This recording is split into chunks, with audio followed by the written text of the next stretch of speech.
The function h of t equals negative 5t squared plus 75t is used to model the height in meters of a rocket launched in the air as a function of time. At what time or times is the rocket exactly 220 meters above the ground? In this case, I have this function.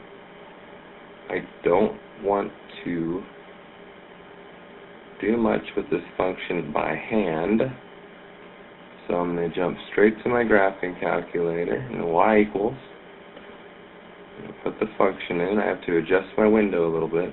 Here's what your function looks like. This is your height of the rocket against time, times on the x-axis. We're looking for when is it exactly 220 meters above the ground. Well, if we had a line that went through here that represented height of 220, what you're going to find out is, because of the parabolic motion of this, it is 220 at two separate times.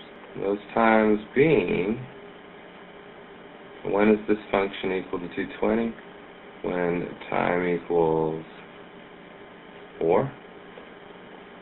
Then it happens again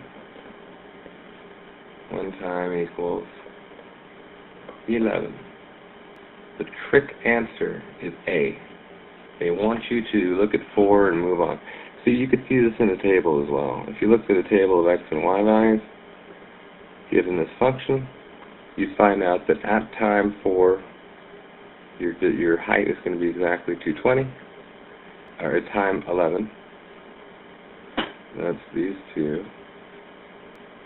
It's also 220. That's another way to check here. The answer D.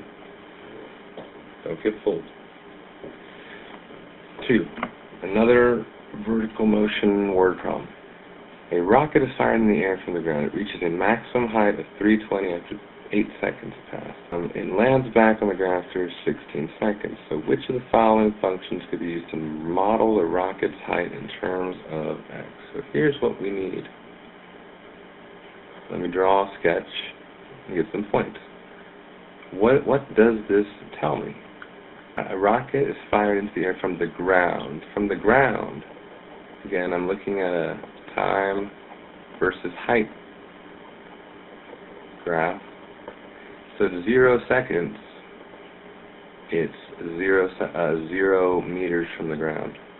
It reaches a maximum height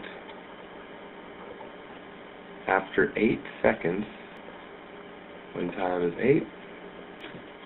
Height is 320. That's actually your vertex, because maximum, that's your vertex.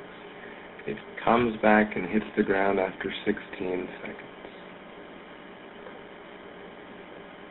Times 16, height is 0. This is what your parabola should look like, approximately. Or, think of it like this, in a table. Look for these points, 0, 0, 8, 320, and then, verify based on the symmetry that it's the vertex.